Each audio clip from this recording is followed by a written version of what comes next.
Joining me now is Aidan Morrison, the Energy Program Director at the Centre for Independent Studies. Aidan, nice to meet you. Thank you so much for joining me.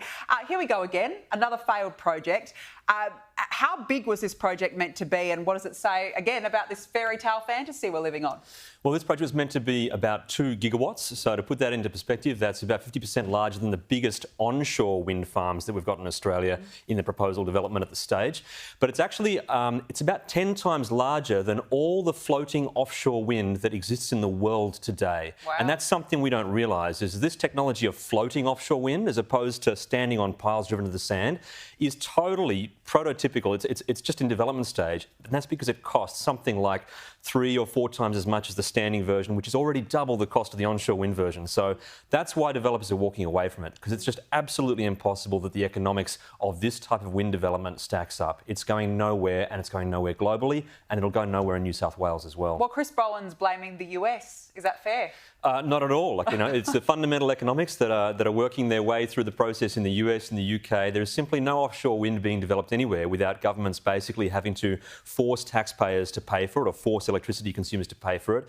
And again, the floating offshore wind variety, again, Chris Bowen was assuming this project alone would be 10 times what currently exists, and that zone would be something more like, 40 times what currently exists globally. So he was completely away with the fairies. There's just no chance that any of that's going ahead. No, he's always away with the fairies. It's always somebody else's fault when it comes to this pipe dream. Now, look, the Herald Sun Mood of the Bush survey reveals that the proportion of regional Victorians who are supportive of the transition to renewables has plummeted from 66% 3 years ago to 44% now, while 1 in 2 people living in the region still support pursuing net zero emissions. They're far more pessimistic about the impact on their households and communities than those in other states, and are more likely to oppose new wind and solar. I mean, we can't be surprised by this, because I just feel like really it's the regions that are suffering the most from this push to get to net zero by 2050. That's exactly right. Because it's such a diffuse and dispersed form of energy collection, it's not really generation, they're collecting it, it has to have just such a large impact on the land. So there are towers everywhere, there's huge amounts of transmission lines, and every time I go to the bush and talk to a farmer, I learn a new way that I hadn't considered, be it not being able to move your machinery around under the lines, firefighting access, your ability to do aerial firefighting, for example, flashing lights for aerial hazards for wind turbines. It is just a real challenge for the people that actually have to put up with it. So no surprise at all to see the bush is starting to sour on it the more and more they experience it. Yeah, it's absolutely terrible. And if we look as well as what's happening in New South Wales, there was a really great story today in the Daily Telegraph by James Willis, and he writes, I'll quote, "Farmers are tearing up their contracts with green energy companies, alleging they've not been paid to allow wind farms near their property. This is a standoff near Crookwell in regional New South Wales, and also includes claims from landowners that the new turbines have breached noise restrictions." So people are saying it sounds like a jet engine, Aidan. They can't sleep. It's just on and on.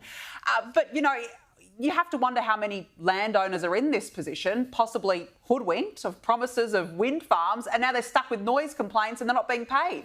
That's exactly right. I think it's a common story, actually, and all the assessments that you hear, and I've been to some of the discussions in the planning panels, it seems like there are obvious flaws and faults in the initial assessments of how little noise there will be. One simple one I've seen is just to assume that the turbine is at ground height, and you've got all the obstruction of the trees to basically mask the noise, when in fact it's 250 metres in the air on top of a ridgeline. So these types of things are going to be very much more common in the future, I'm afraid, and from what I hear, the noise is really disturbing if you're anywhere in the region. Oh, yeah, look, I feel sorry for those landowners. They're really dealing with it now.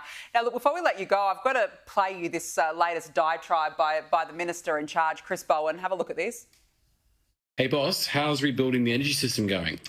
Well, there's a new report out today from AEMO, which actually shows that the reliability of our energy system is improving.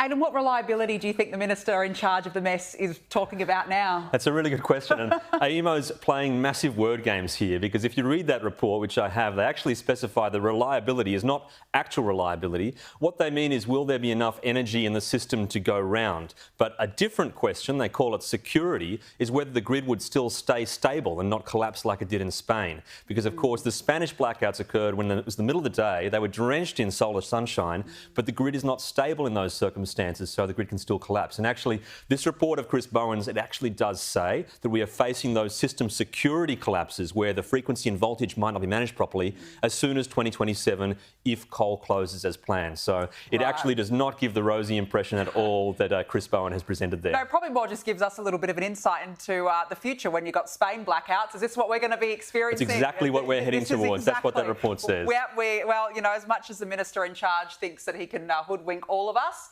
luckily we've got experts like you to come on and tell us what's actually going on. Aidan Morrison, good to see you. Thanks so much for joining me on the show this evening.